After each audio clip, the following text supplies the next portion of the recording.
If you're an established contractor and you're not making $1 million yet, you're probably wondering, how can I get to that next step? I need to hire a team member. I want to take a big step back, but I don't know what I'm doing wrong. Maybe you're already ranking well. Maybe you're driving traffic to your website, but you're just missing out on a couple things. In this video, we're going to break down the $1 million page strategy, and it's only going to take 4 sections for me to break this down for you. And throughout each section, I'm explaining two things. One, how to get more leads from the traffic that's already showing up to your website. And two, how to enhance these sections so that way Google and AI search engines will recommend you more. That way you can book more jobs, get that help, hit that $1 million, or if you've already hit $1 million, the next million. All right, let's get to the whiteboard. All right, if you want to build $1 million page, there are only 4 sections that matter. 1, 2, 3, 4. I know I've done other videos where I've talked about more sections, but these are the most important sections. I will explain all of them. And this last one, probably not what you think it's going to be. All right, let's get started with the first section, which is going to be the hero section. This is the first section people are going to see when they get to your website.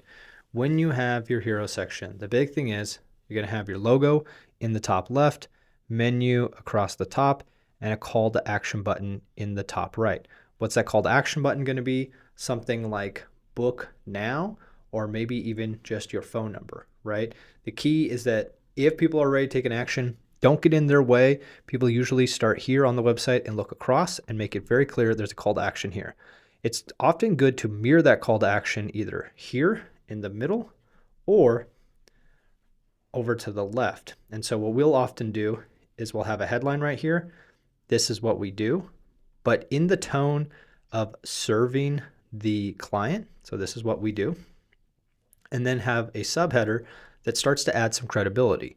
Review numbers, number of clients you serve, years you've been in business. And then the secret, the SEO secret is right here. We want to have what we call eyebrow copy. This is usually your H1, something like general contractors in Bend, Oregon, roofers in Philadelphia, Pennsylvania, something like that. If you want to learn more about on-page SEO, we have a video right here where I break that down. Right now we're talking about conversions. So again, brand trust, call to action right here. This call to action can take a little bit more time, but I also like to put a de-stressor. Maybe this is no commitment or something like that. And it doesn't hurt to have a couple trust signals down here. Maybe it's all your Google reviews. Maybe you're Better Business Bureau accredited. Whatever it is, we're telling Google what you do and where you do it, but you're being very clear to the potential client. This is how we're going to help you with your situation. Remember, you. Be very clear about you while you do this. All right, let's get to the next section. Now, if you want to have $1 million contractor service page, this next section is so important. Now, these are not the only 4 sections you need. These are just the 4 sections that are most important. Got it? There's a big difference there. And the next section is going to be testimonials. Now, what's really important for this page is you really only want to target one service in one location. So whatever tool you're using to put your reviews on your website, it'd be nice to filter those down by the service and the location. Barely having reviews, then don't worry about filtering at all. But if you can, filter by service and location, and just make sure that you put as much information as you can, maybe a little picture of the person, their name. And what I'm a fan of is just having snippets of the reviews. You don't have to write the full thing out. Their location is important, and also the amount of stars.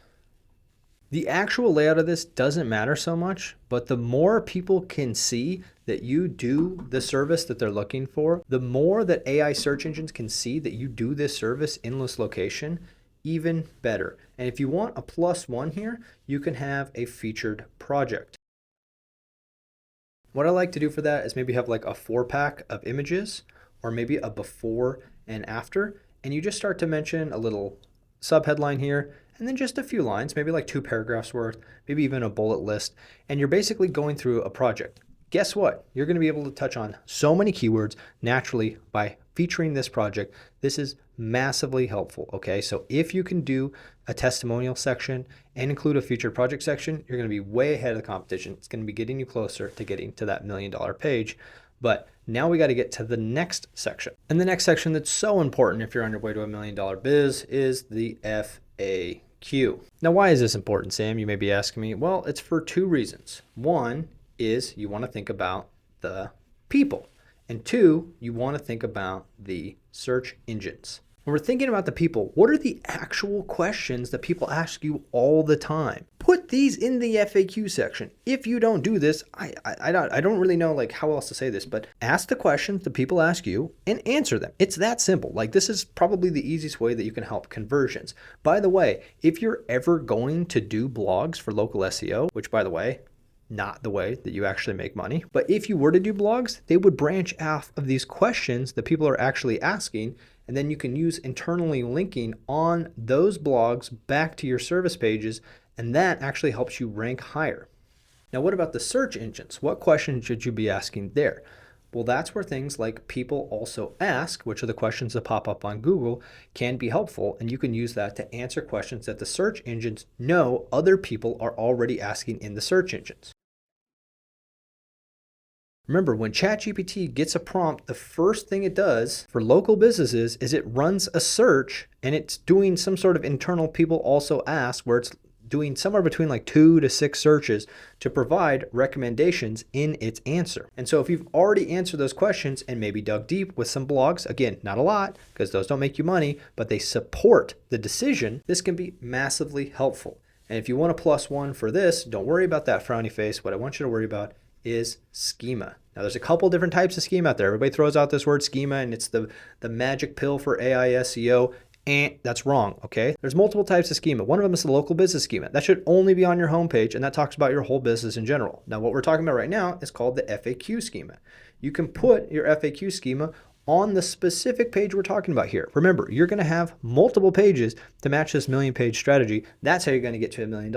By the way, there's another type of schema for reviews, and guess where you can put that? Hey, that testimonial section we're talking about before, perfect, right? But all right, that's enough about that. Now it's time for the last thing that I want to tell you. Now, before we get to this last section, I want to remind you about one more thing. First of all, if this video has been helpful, then like it. That's a thumb, whether you believe it or not. And also subscribe to the channel because we put out videos like this that are supposed to be helpful all the time. Man, that doesn't look like a thumb. Okay, the thing I want to tell you before I tell you what the last section is these call to actions, right? You had a call to action here, you had a call to action here. Well, guess what? After that featured project, you want to have a call to action there. After the FAQs, still have questions? Go here. These can point to different things. These can be to specific quote pages. These can be to, just your contact form. The key is you want to be A, B, C. Always be CTAing. Is that a thing? It is now. Always be trying to get people to some place on your website. And if they try to leave, boom, the next and intent CTA. They already got to your site. They stuck around for a little bit. Why not ask one more time? Hey, you got a question? Just fill this out. We'll get back to you in no time. All right, we talked enough about CTAs. Let's get to the fourth and final section. All right, now this last one is going to be boring, but hear me out. The last section is the footer. And you might be saying, why the heck are you bringing up the footer? Because people sleep on the footer all the time. Hear me out. When I watch Clarity recording sessions. You know what Clarity is? It's a user experience tool, and what it does is it lets you see how people use your site. I can't tell you how many times I watch people scroll down to the bottom, and when they scroll down the bottom, it depends on what your footer looks like, but a lot of times you'll have links out to some of your services, right? You might also have your legal pages over here. You might have your logo, your business name, your NAP, right? That's super important. And maybe links to your social profiles, stuff like that. What I see a lot is when people scroll down here, they look at the services you offer and they click one of those. You want that to go to one of your $1 million pages, especially if this is your homepage or one of the other $1 million pages and they were actually looking for a different service. People sleep on the footer, but conversions can live here. Also, if you have some kind of lead magnet, put it down here so that way it's the last thing people see when they get to your site. Hit them with one last CTA. Maybe not to actually reach out to you, but what I think it's more of like if there's some sort of nurture thing that you have for them. The most important things for roofs in Central Oregon during the wintertime, whatever it is, something like that that kind of gets them in some sort of funnel, or you can hit them with maybe a sales sequence through emails, something like that, nothing too crazy. For instance, a lot of times I point out that you can get a free SEO strategy video. It's actually the first link in the description. And in it, I take a look at your SEO situation. I usually recommend about 3 SEO moves. They could be your next moves and maybe help you rank on your own. And it usually can start a conversation. You do have to qualify for this, but it's no risk. And even if you don't qualify, I still send you some cool stuff. So you should check it out. And so there you have it. The 4 most important sections if you want to hit $1 million as a contractor, or the next $1 million as a contractor. These sections not only help convert the traffic that's showing up to your website, but can also help Google and the AI search engines recommend you more. And that's the key in 2026 and beyond. How do you get your local business recommended by Google or AI SEO tools. And so these are the 4 most important sections. But if you check out this video, you're going to see the 11 sections that every service page is going to need. And that's the next video you should watch. I'll catch you in that one.